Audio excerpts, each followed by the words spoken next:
kadib xilka qaadistii maalintii shalay ay qaar ka mid ah xildhibaanada baarlamaanka maamulka Khaatumo ay xilka kaga qaadeen madaxweynihii hore maamulka Khaatumo Cali Khaliif Galeyd ayaa shacabka ku dhaqan magaalada Laascaanood waxay soo dhaweeyeen xilka qaadistaasi iyagoona ugu hambaliyay baarlamaanka Khaatumo sida wanaagsan ay ugu hiliyeen shacabka deegaanadooda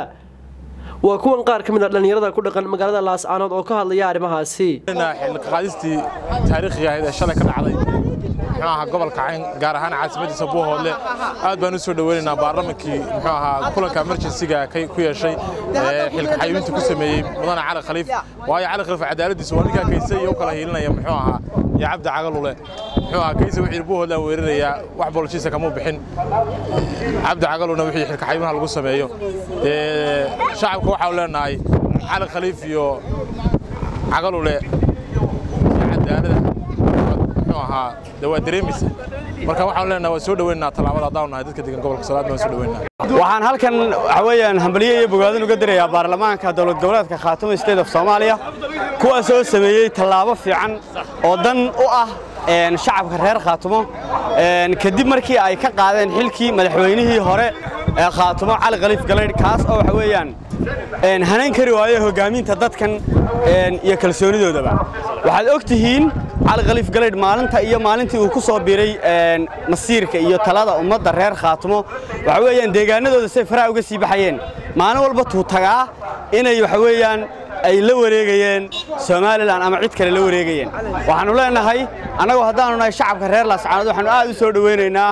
talaabada wanaagsan ee ay qaadeen baarlamaanku sidoo kale waxaanu hambalyeynaa waxa weeyaan madaxweynaha siyahayaha madaxweynaha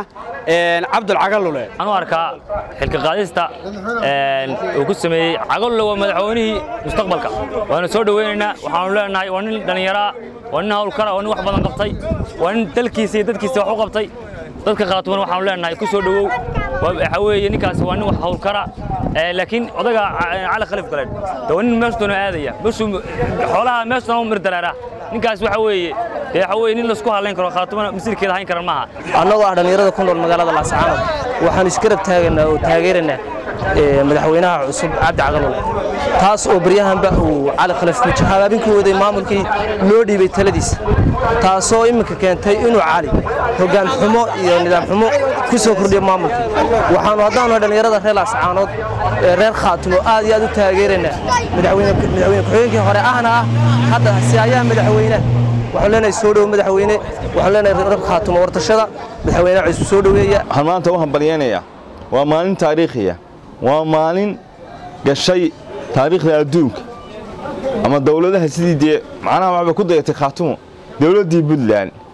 ee sida cad dawladda u riday waxa dhacday cadaalad waxa dhacday kalsooni waxa dhacday isku tiirsanaan waxa dhacday midnimo Khaatumo maanta muuqato iftiintay waa qorax soo baxday dad baa waxa ka shaqeeyaa markay danta ummadda loo dhaqaaqo reer hebel baa la doortay iyo reer hebel baa halkan laga soo yariyaday waa reer maanta ma jiraan masiirkii ummadda dhulbaanta la raadinaya war ma aha reerina Cagalule oo nin Khaatumo u gowracan waxaan leenahay ham guulaysato ham midowdo madasha wada hadalkana waa mid loo siman yahay qarannimada ummadda Soomaaliyeed ta Somaliland ta Khaatumo meel baan isugu wada imanaa diyaalidmo taali kursiga Cali Saaka uu waayay hay'adda xagga baashu deemda waxaad moodaa shalay xilka qaadid Cali Khalifa iscaasilaada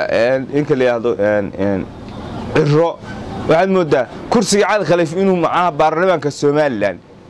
uu dalkii dadka u hayo ummadda reer Dhulmaantay masiirkoodii inuu halka ma ka soo cagaaray waxaan soo dhaweynaa taariikhda la miilaawanka ku talaabsaday ninka leeyahay Cabdi Cagalule xilka qaadisan ay sameeyeen baarlamaanka maamulka Khaatumo kaas oo ay xilkii kaga xayuubiyeen madaxweyne Khaliif Galeyd ayaa ku soo beegmaysa xilli muddaxileedkii maamulkaasi ay gabagaba tahay